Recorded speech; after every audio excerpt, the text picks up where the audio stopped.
Hi everyone, P block elements कर रहे थे हम लोग ग्रुप 13 और लास्ट लेक्चर में जो है बोरोन के बारे में हम लोग देखे थे कि बोरोन नेचुरली फ्री स्टेट में एग्जिस्ट नहीं कर पा रहा था। मिनरल्स कई थे उसमें, इम्पॉर्टेंट बॉक्साइट, बोरिक एसिड और एक कोलेमेनाइट। फिर बोरोन का प्रिपरेशन भी हमने देखा था कि कैसे बोरोन को जो है उसके मिनरल से अलग किया जाता है, जिसको कि हम लोग एक्सट्रैक्शन बोल रहे थे। सबसे पहले बॉक्साइट और कोलेमेनाइट से हम लोग अलग किए थे उसको, जिसमें से दो स्टेप्स था। स्टेप 1 में बोरिक एनहाइड्राइड बन रहा था। कैसे बन रहा था? तो उसके लिए हमने क्या किया था कि बोरेक्स जो मिनरल था उसका पाउडर्ड फॉर्म ले रहे थे और उसको कंसनट्रेटेड हाइड्रोक्लोरिक एसिड और कंसनट्रेटेड सल्फ्यूरिक एसिड के साथ स्ट्रांगली हीट कर रहे थे। तो पहले बोरिक एसिड बन रहा था जो कि स्पारिंगली सॉल्युबल सब्सटेंस है। रिएक्शन मिक्सचर से उसको अलग करके फिर से हीट कर रहे थे तो वह डिकम्पोज कर जा रहा था और बोरिक एनहाइड्राइड बना रहा था।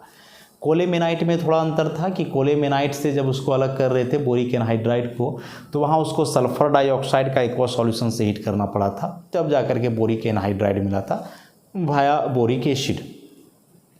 उसके बाद जब बोरिक एनहाइड्राइड बन गया तो सेकेंड स्टेप में तो बहुत कुछ था नहीं, बस मेटल के साथ उसको हम लोग रिड्यूस कर दिए थे, तो एमॉर्फस बोरोन मिल रहा था वहाँ से with high purity. Crystalline boron के लिए क्या था कि उसमें बोरिक एनहाइड्राइड को हम लोग सोडियम, पोटासियम या मैग्नीशियम के साथ हीट ना करके एल्यूमिनियम के साथ हीट कर रहे थे। तो एल्यूमिनियम के साथ हीट करने के बाद क्रिस्टलाइन बोरोन वहाँ से मिल रहा था। यह एमॉर्फस और क्रिस्टलाइन का बात क्या है डिटेल में, बहुत डिटेल में क्लास 12th में हम लोग पढ़ेंगे। थोड़ा सा बात अभी हम लोग जानेंगे। एमॉर्फस वैसे सब्सटेंस को बोला जाता है जिसके अंदर उसके पार्टिकल्स के अरेंजमेंट का कोई ऑर्डर ना हो, जैसे तैसे हो, कोई क्रम ना हो उनके पार्टिकल्स के सजावट का। और क्रिस्टलाइन मतलब क्रिस्टल, मतलब वह कुछ भी जिसका एक डेफिनिट शेप हो, एक निश्चित आकृति हो जो दिखे कि कैसा है, और उसके अंदर पार्टिकल्स का एक बढ़िया सा अरेंजमेंट हो, ऑर्डर्ड अरेंजमेंट हो। मतलब आप इसको एग्जांपल समझ लो ना कि जैसे 50 लोग हैं, उन 50 लोगों को जो है एक लाइन से हम खड़ा करें, एक के बाद एक सीधा एक लाइन में, और वही 50 आदमी को ग्राउंड में छोड़ दे जैसे तैसे जहाँ खड़ा है अपना है, तो लाइन में जब वे खड़ा है तो एक तरीका हुआ, एक ऑर्डर हुआ, तो वही कहलाएगा क्रिस्टलाइन। और जो 50 व्यक्ति जैसे तैसे इधर उधर घूम रहे हैं वे कहलाएंगे एमॉर्फस। समझ गए क्रिस्टलाइन एमॉर्फस का अंतर, कि पार्टिकल्स के अरेंजमेंट का एक रेगुलर ऑर्डर हो तो वह क्रिस्टलाइन फॉर्म कहलाता है, और यदि वे पार्टिकल्स जैसे तैसे अरेंज हो तो वह एमॉर्फस फॉर्म कहलाता है। तो इतना बात को जो हम लोग ध्यान में रखेंगे।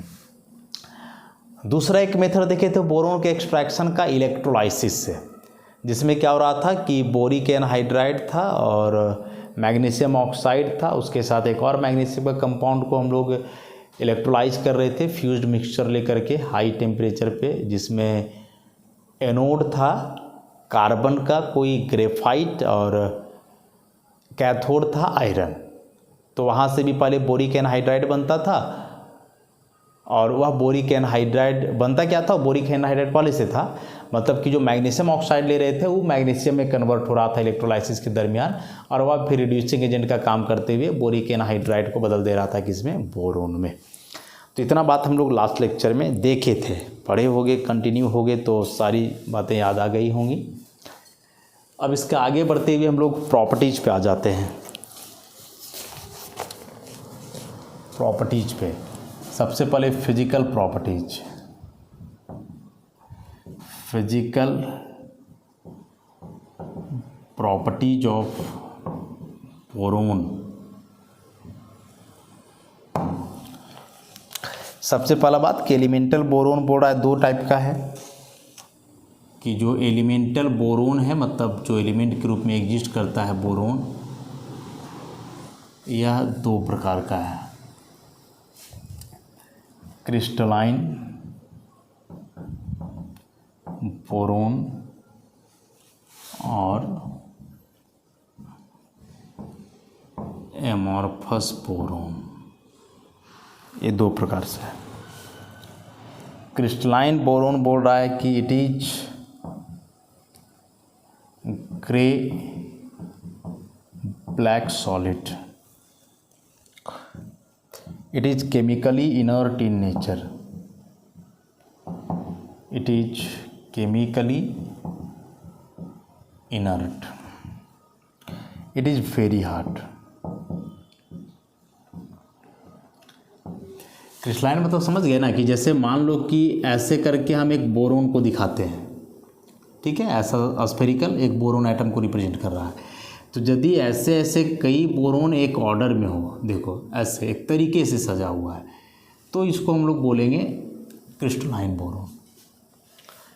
लेकिन वही यदि ये जैसे तैसे हों, इनका कोई ऑर्डर ना हो, ऐसे पता नहीं कहाँ कहाँ जुड़ जाए, तो ये कहलाएगा एमॉर्फस। अरेंजमेंट है कि मैंने अरेंजमेंट में अंतर है, केवल बोरोन एटम अरेंज कैसे हैं, ऑर्डर में है कि डिसऑर्डर है, उसी हिसाब से है। अब इसके प्रॉपर्टीज में है कि it is dark brown powder, it has a structure based on cluster of 12 atoms, जिसको हम लोग बोलते हैं आइकोसाहेड्रल। यहाँ थोड़ा सा समझना पड़ेगा हम लोग को। क्लस्टर का मतलब समझो collection of a large number of structural units, बहुत सारे स्ट्रक्चरल यूनिट्स का कलेक्शन को क्लस्टर बोलते हैं, भीड़ एक प्रकार से समझ लो। केमिकल बॉन्डिंग में हमने पढ़ा कि यदि सेंट्रल एटम है, इसके अगल बगल ऐसे 4 एटम हैं, तो टेट्राहेड्रल पढ़े थे, ऐसे करके 4 एटम हैं। फिर हमने पढ़ा सेंट्रल एटम है, इसके अगल बगल ऐसा 6 एटम्स हैं, तो इस तरह के अरेंजमेंट को हम लोग क्या बोले थे, ऑक्टाहेड्रल बोले थे। ये ऑक्टाहेड्रल हो गए।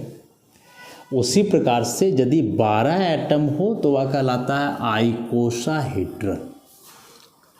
एक्चुअली जो आइकोस लगा हुआ है इसका मतलब होता है 20, जैसे यहाँ ऑक्टा लगा हुआ है इसका मतलब 8, तो 8 का मतलब ही नहीं था कि इसमें अगल बगल 8 एटम्स हैं, एटम जो थे ये, तो ये ऑक्टाहेड्रल का मतलब क्या था, 8, और हेड्रल का मतलब हमने बताया था फेस, कि इस ऑक्टाहेड्रोन में टोटल 8 फेस बनता है, इसलिए नाम हो गया इसका ऑक्टाहेड्रल।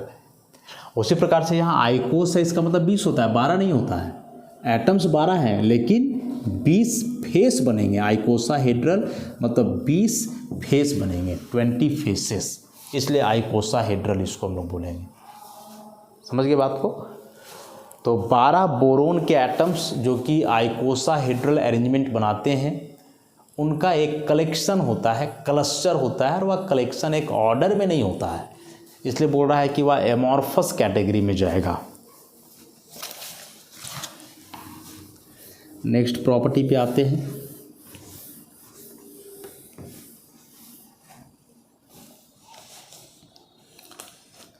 अब चूंकि क्रिस्टलाइन केमिकली इनर्ट था तो यह रिएक्टिव होगा। इट इज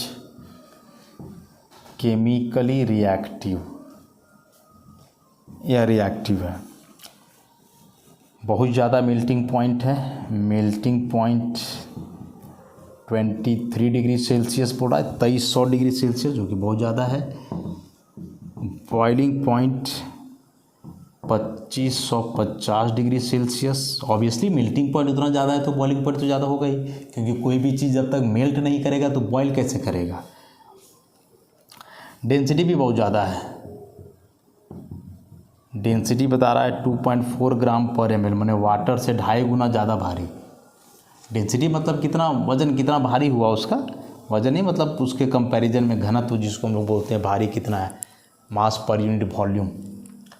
तो वाटर का तो 1 ग्राम पर ml होता है, इसका 2.4 है, मतलब तकरीबन 2.5 गुना ज़्यादा भारी।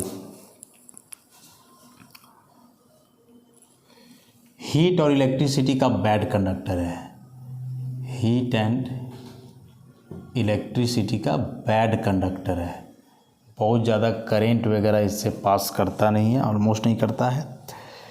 बोरोन के 2 आइसोटोप्स हैं, एक जिसका मास होता है 10, जो तकरीबन 20% पाया जाता है, और दूसरा जिसका मास है 11 जो तकरीबन 80% पाया जाता है। तो ये प्रॉपर्टीज़ थे बोरोन के, फिजिकल प्रॉपर्टीज। क्या क्या लिखा हमने? एलिमेंटल बोरोन 2 प्रकार से नेचुरली एग्जिस्ट करता है। एक क्रिस्टलाइन बोरोन है जिसमें क्या बताया कि जो भी उसमें स्ट्रक्चरल यूनिट होगा उसमें बोरोन के एटम्स एक ऑर्डर में होंगे ऐसे। ग्रे ब्लैक सॉलिड है, केमिकली इनर्ट है, रिएक्शन वगैरह नहीं करता है और बहुत हार्ड है। एमॉर्फस बोरोन कहने का मतलब कि बोरोन के एटम्स ऐसे इरेगुलरली अरेंज होंगे जैसे तैसे, डार्क ब्राउन पाउडर के रूप में। और बोल रहा है कि इसमें 12 कार्बन एटम का एक स्ट्रक्चर बनता है आइकोसाहेड्रोन टाइप का, जिसका कि एक क्लस्टर है। मतलब वैसे वैसे आइकोसाहेड्रल बहुत सारे आपस में जैसे तैसे मिले रहते हैं, पाउडर फॉर्म है ना, केमिकली रिएक्टिव है। मेल्टिंग बॉइलिंग पॉइंट तो देख ही रहे हो कितना ज़्यादा है, अनएक्सपेक्टेड बहुत हाई 2300 डिग्री सेल्सियस। डेंसिटी 2.4 ग्राम पर ml, मतलब वाटर से लगभग 2.5 गुना भारी। हीट इलेक्ट्रिसिटी का बैड कंडक्टर। और लास्ट में कि बोरोन जो है 2 आइसोटोपिक फॉर्म में एग्जिस्ट करता है। एक बोरोन जिसका मास नंबर 10 है, 20% मैंने बहुत कम है, और मेनली जो बोरोन होता है 11 वाला होता है, तकरीबन 80% एग्जिस्ट करता है। तो ये थे बोरोन के physical properties. Chemical reactions boron का बहुत कुछ हम लोग पीछे देखे हैं, तो उसी को थोड़ा समराइज करेंगे हम लोग एक जगह।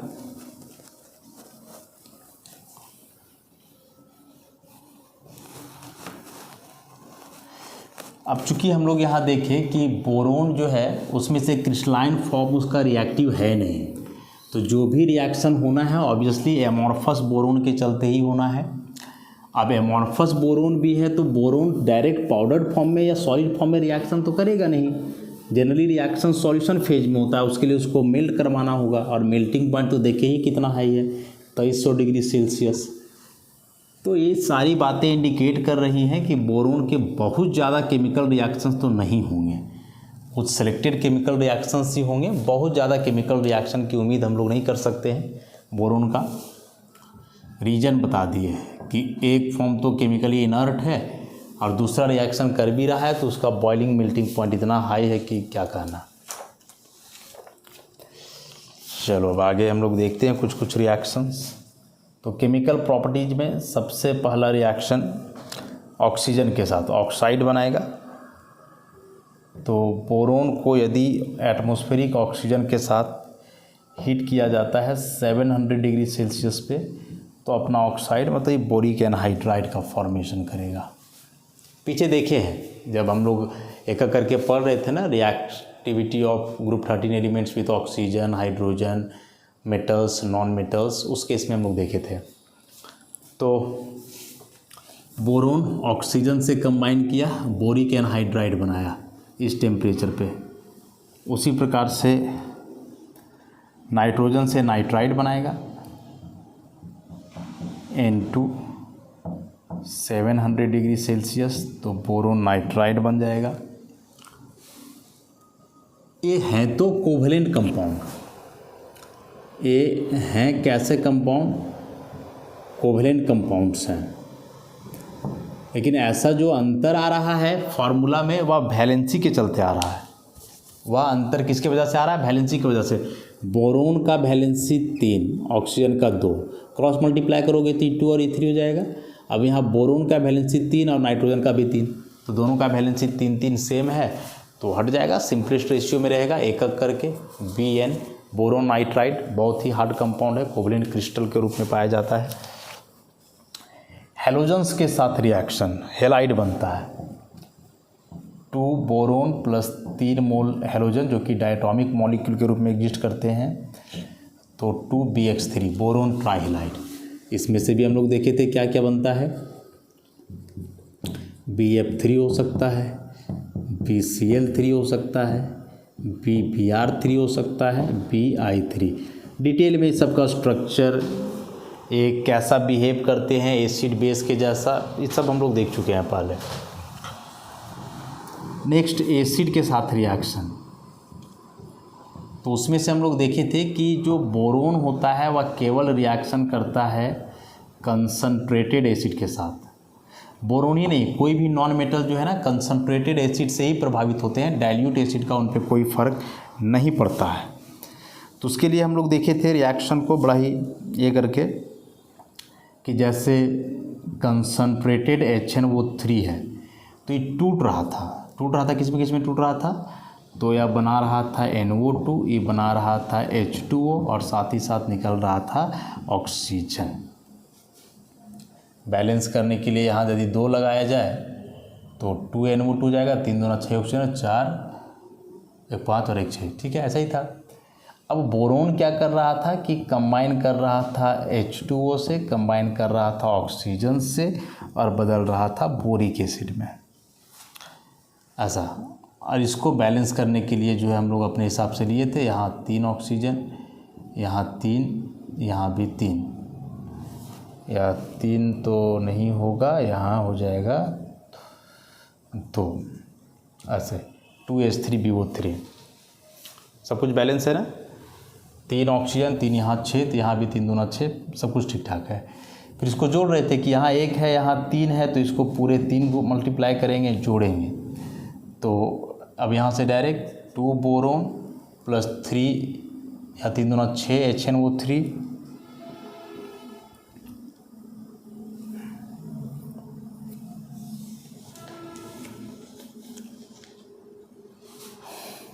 HNO3, इधर क्या बचा 3H2O, और 3H2O तो ख़त्म हो जाएगा, 3 ऑक्सीजन ख़त्म हो जाएगा, तो इधर बचेगा 2H3BO3 प्लस 2NO2, ऐसा। हालांकि 2 कॉमन लोगे, या 2NO2 नहीं, यहाँ 3 6NO2 जाएगा, 2 सब जगह से कॉमन आएगा, तो 2 सब जगह से कॉमन आएगा, तो यहाँ से क्या बचेगा, B बचेगा, यहाँ बचेगा 3HNO3, यहाँ बचेगा H3PO3 और यहाँ बचेगा 3NO2। ऐसा रिएक्शन पढ़े हम लोग डिटेल में इसको कि नॉन मेटल जो है केवल कंसनट्रेटेड एसिड से प्रभावित होते हैं, उसमें से बोरोन यदि रिएक्शन करता है तो हाइड्रोक्लोरिक एसिड से नहीं करता है, क्योंकि हाइड्रोक्लोरिक एसिड ऑक्सीडाइजिंग एजेंट का काम नहीं करता है। तो यह रिएक्शन कर रहा था कंसनट्रेटेड नाइट्रिक एसिड और कंसनट्रेटेड सल्फ्यूरिक एसिड से, और ऐसा रिएक्शन था कि नाइट्रिक एसिड पहले टूट रहा था, NO2 H2O और वो दे रहा था, वही वो आकर के बोरोन के साथ कंबाइन कर रहा था वाटर के साथ मिलके, तो बन रहा था बोरिक एसिड। वैसे ही सल्फ्यूरिक एसिड का रिएक्शन हम लोग पढ़े थे ना, कंसनट्रेटेड सल्फ्यूरिक एसिड टूट के क्या बनाता है, तो SO2 H2O plus O, balanced है ये। नीचे वाला रिएक्शन तो सेम होगा, 2 बोरोन 3H2O 3O, तो यहाँ से बन जाएगा 2H3PO3। अब इसको भी ठीक करने के लिए 3 ऑप्शन है, यहाँ 1 है तो 3 से मल्टीप्लाई किए थे, तो अब पूरा हो जाएगा 2P प्लस 3H2SO4, ये 3 और 3 तो कट ही जाएगा, ये सब खत्म, यहाँ बचेगा 2H3PO3 प्लस 3SO2। ये रिएक्शन था। दोनों को हम लोग पीछे देखे थे, ऑक्सीडेशन रिडक्शन किसका किसका हो रहा था ऑलरेडी हम लोग देख चुके हैं, बस रिएक्शन को थोड़ा याद दिलाए पीछे जो हम लोग पढ़े थे। तो एसिड के साथ ऑक्सीडेशन। अब अल्कली जो है नॉन बेस, उसके साथ भी बोरोन का रिएक्शन पॉसिबल है, जिसमें क्या बनता है देखते हैं। पीछे तो एक बार देख चुके हैं, बस उसी को फिर से कर रहे हैं हम लोग।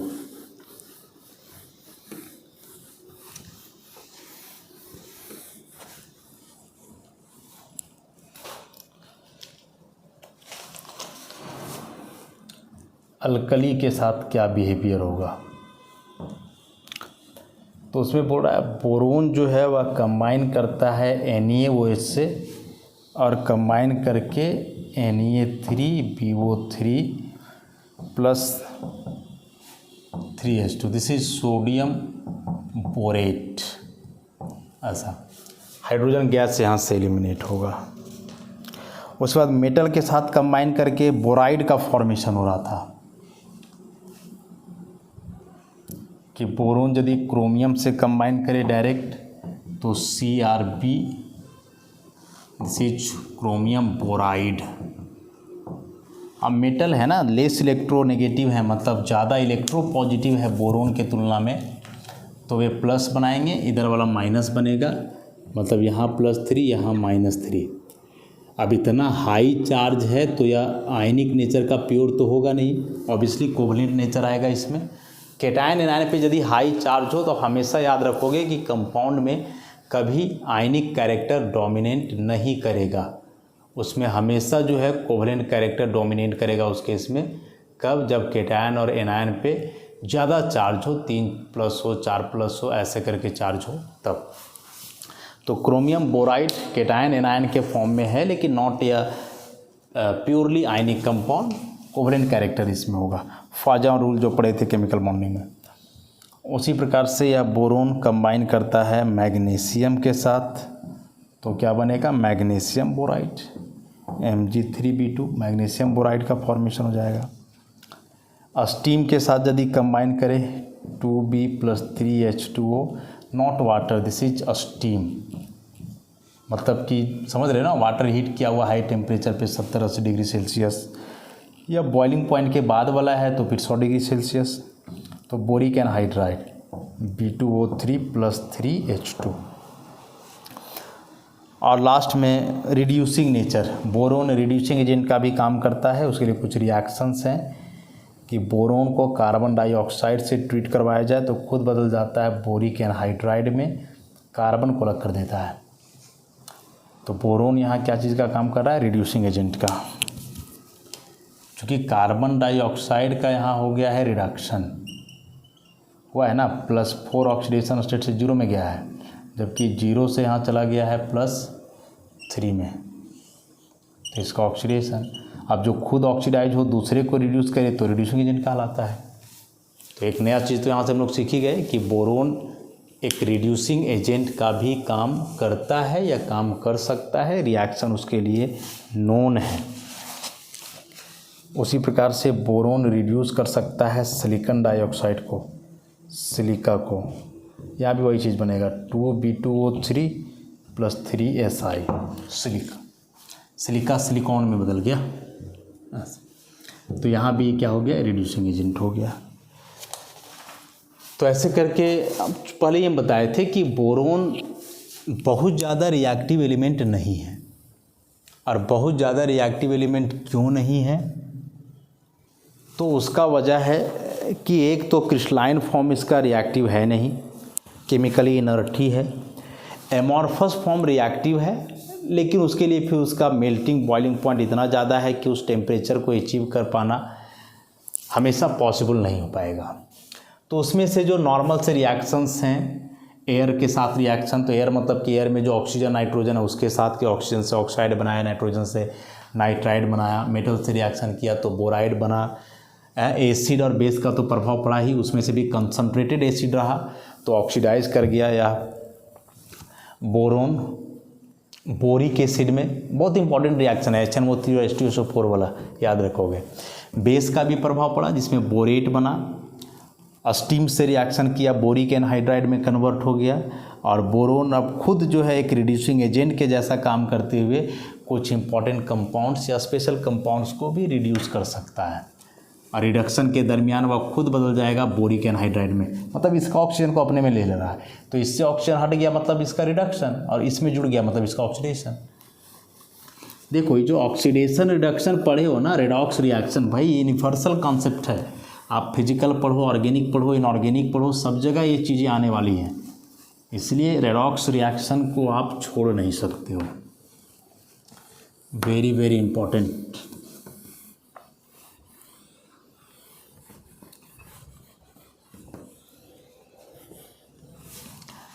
यूजेज की बात करें कि इतना शुरू से बोरोन बोरोन हम लोग कर रहे हैं, इसके क्या यूज हैं।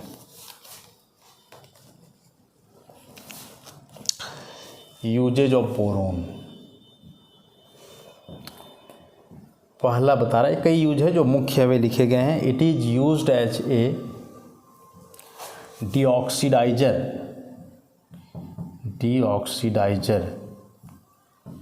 इन the casting of copper. In the casting of copper. देखो कॉपर बहुत रिएक्टिव मेटल तो नहीं है, लेकिन यदि यह क्यूप्रिक ऑक्साइड या क्यूप्रस ऑक्साइड के फॉर्म में है तो फिर यहाँ से ऑक्सीजन को हटा करके कॉपर को अलग करना है तो बोरोन का इस्तेमाल किया जाता है। अभी हम लोग पढ़े ना, बोरोन रिड्यूसिंग एजेंट है, जब बोरोन को मिलाओगे तो ये खुद बदल जाएगा B2O3 में और कॉपर को यहाँ से अलग कर देगा। तो कॉपर का इंडस्ट्री जहाँ तांबा बनाया जाता है उसमें कॉपर के साथ यदि ऑक्सीजन जुड़ा हुआ है तो उस ऑक्सीजन को हटाने का काम किया जाता है इस बोरोन के मदद से। It is used as a moderator in nuclear reactors। जो न्यूक्लियर रिएक्टर्स होते हैं जिनके अंदर न्यूक्लियर रिएक्शंस होता है, न्यूक्लियर फिजन या न्यूक्लियर फ्यूजन, परमाणु बम वगैरह जहाँ बनते हैं, या फिर न्यूक्लियर रिएक्शन के मदद से जहाँ इलेक्ट्रिसिटी प्रोड्यूस होता है, तो उसमें जो न्यूक्लियर रिएक्टर्स होते हैं उसमें रिएक्शन को कंट्रोल करने के लिए, रिएक्शन को मॉडरेट रखने के लिए भी इस्तेमाल किया जाता है किसका, बोरोन का। पढ़ोगे न्यूक्लियर रिएक्शन वगैरह आगे हायर क्लासेस में। तो अभी हम क्या बोले कि न्यूक्लियर रिएक्शन मतलब एक जो हम लोग इलेक्ट्रिसिटी प्रोड्यूस करते हैं पानी में कोयला के मदद से, तो उसी प्रकार से इलेक्ट्रिसिटी प्रोड्यूस किया जाता है न्यूक्लियर रिएक्शन के मदद से, जिसमें एक बड़ा सा एटम टूट करके छोटे छोटे एटम में बदलता है और उसी रिएक्शन के दरमियान जो एनर्जी रिलीज होता है वो जाकर के इलेक्ट्रिसिटी के रूप में कन्वर्ट हो जाता है।